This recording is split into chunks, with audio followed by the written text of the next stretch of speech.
Once upon a time, a group of all-female warriors protects the African Kingdom of Dahomey, with skills and fierceness unlike anything the world has ever seen. These warriors, led by General Nanisca, trains the next generation of recruits to fight against a foreign enemy that's determined to destroy their way of life. The movie began when the Agojis ambushed the Mahi warriors and slaughtered them, rescued their captives. They mourned their dead. An evidence was seen which unveiled that the Oyo people has joined forces with the Mahi. They took the Mahi warriors that were alive as captives.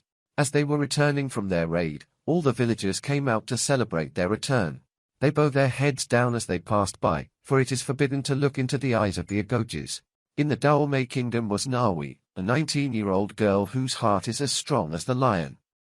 She is always curious, and her dream is to become an Agoji. A marriage was arranged for her by her parent, but Nawi ended up beating the man because he was abusive to her.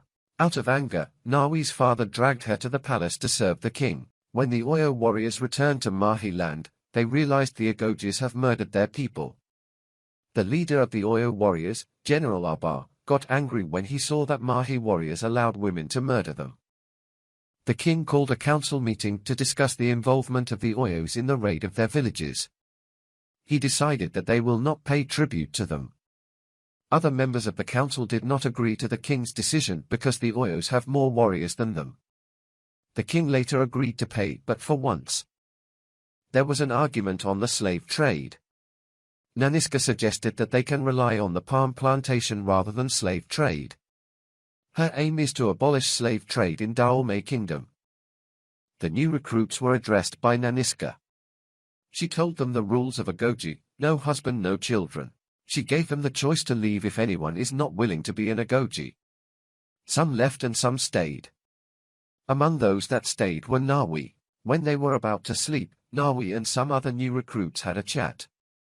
One said she is not a soldier, but she has nowhere to go, that was why she chose to stay.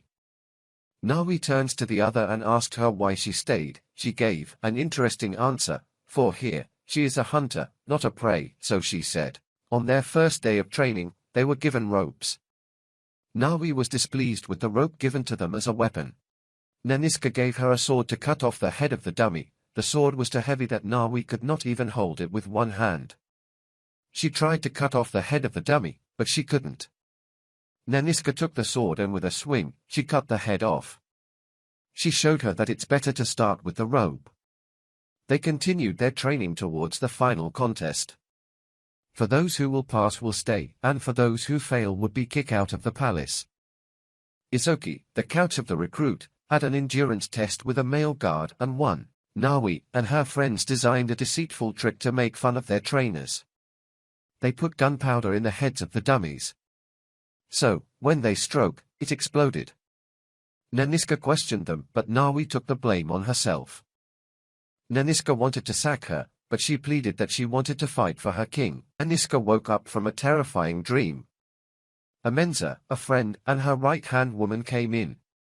Nanisca told her the dream. Her friend said the dream was a warning and suggested that they should consult Legba. Of which Nanisca don't believe in it, she calls it the nuts to tease her friend. After consulting Legba, the result turned out that she will meet someone from her past. As usual, Nanisca didn't believe her.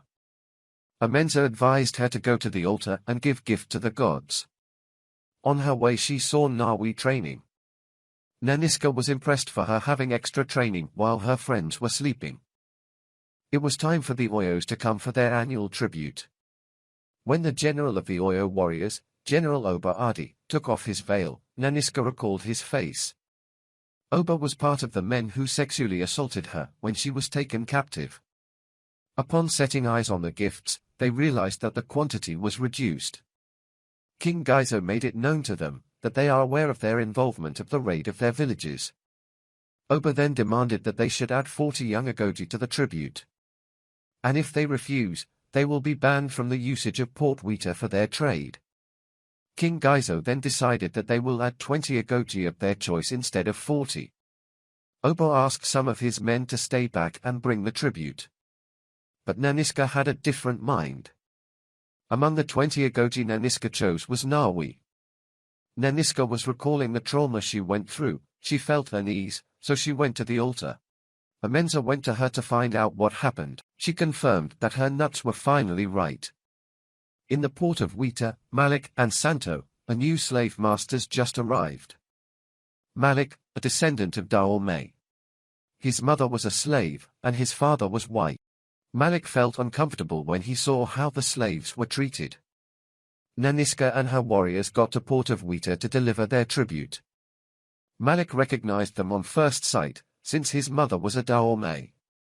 He heard stories of the all-female warriors of the Dahomey. Oba came to receive the tribute. He made mockery of them by saying Dahomey do not have enough men and that is why they used their women as warriors. To his surprise, his men were decapitated, given to him as the tribute. Their initial plan was to make him angry, but Nanisca has a different plan. That is, to kill him. As they were retreating, Nanisca stayed to fight Oba. Nawi realized that his men were coming, so she returned to close the gate. Nanisca and Nawi were able to flee. They jumped into the water and joined their colleagues. Nanisca chastised Nawi for not obeying orders. Amenza reminded her that she was the one who didn't comply with the plan. King Gaizo was introduced to the palm field. This was the first time King Gaizo has seen a palm field. He was astonished.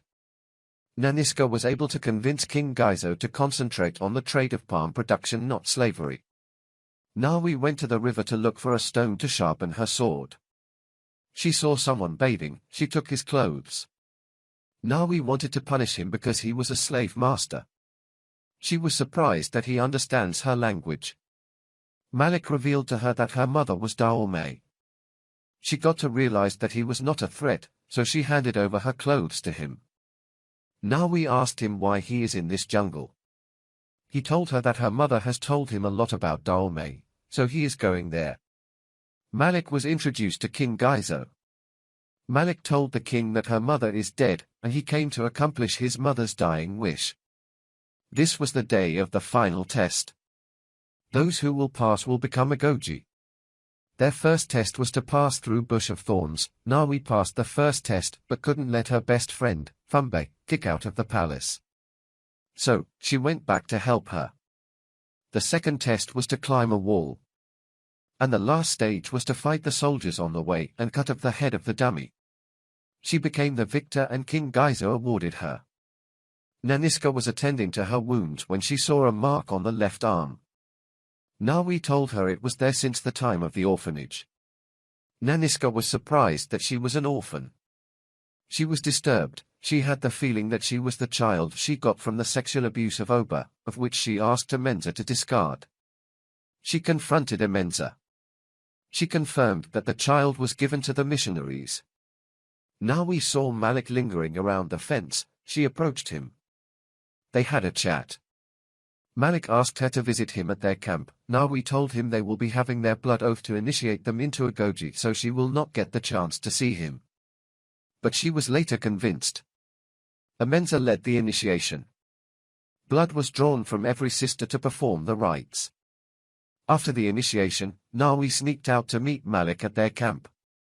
Malik told her other tribes have joined forces with the Oyo to attack them. Upon hearing this, she rushed to tell her general. Nanisca told her the story of the baby she had at time of her captivity. Before she discarded her, she left her a mark on the left arm. She cut her arm and inserted shark's tooth. So, she drew her knife and took out the shark's tooth to confirm that she is her child. Nawi couldn't take it. She was demoralized. Destiny has brought her back to her mother. Nanisca went to spy the camp of the Oyo. She was devising a strategy on how to conquer them. She then remembers what Nawi said to her when they pull up the explosion trick on her. When she asked her how she did, she told her they don't need gun to use gunpowder, you just need a spark. They made their explosion ready. They set fire on the explosions, and it killed most of the Oyo warriors. They set the camp ablaze. After a relentless fight, the Oyo warriors retreated whilst capturing some of the Agoji. Among the Agoji that were captured were Izoji, Nawi, and her friend Fumbe. She was not tied to anyone, so Nawi asked her to roll over and save her life. She was able to make it back home. She told Nanisca that Nawi and others are alive but taken to the barracoons. The king invited Nanisca to tell her his decision of choosing her as kpojito. Kpojito is a title given to woman who is a king. This means that Nanisca was to rule with King Gizo. She was not pleased with the title. She thought it was too soon. She had other pressing needs. That is by rescuing Nawi, Izoji, and the others. The king did not agree to her decision of going to rescue the few instead of celebrating over the liberation of the many. The Agoji cooked their plan of escape. They will create distraction at time they are set ready to be sold. Since that will be the time they will be unshackled. When Malik saw that Nawi was to be sold, he rushed to rescue her, and there was a distraction. Nawi and Izoji had the chance to escape, but Nawi was captured. When Izoji returned to help her, she was shot from the back. The death of Izoji hurt her. Malik bought Nawi to set her free. Nanisca set off to rescue the captives. Malik brought Nawi to his room to keep her safe. But she thought she was taken captive by him. Malik handed over the room key to her to show that she was not a captive. He gave her clothes to wear. The king was told about the journey of Nanisca to rescue the other Agoji. He was displeased because she has disobeyed him. Nanisca got to Weta, they killed the guards and set the prisoners free. Nawi heard the noise, so she came out to see what was happening. She went out to help her sisters. They burned the whole trade center down. Santo was fleeing with some prisoners, but Malik cut off their robes and the prisoners took him out. They beat him to death. Nanisca has finally met Oba to take her revenge. She killed him by piercing a dagger through his heart. Nawi bid Malik goodbye, but with the hope of seeing him again. They marched home. The people were happy to see them back. Nanisca was made kpojito, the woman king. She sat beside him. Both of them ruled Dahomey Kingdom, and that was the end of the Oyo Empire. The movie highlights the significance of having representation and inclusivity in leadership and decision-making. Despite living in a male-dominated society, the Agoji proved that women could be skilled, brave, and capable leaders who could serve their country with distinction. Their military service shattered gender barriers and paved the way for future generations of women to assume leadership positions in all aspects of life. Thanks for watching. Please don't forget to subscribe to this channel.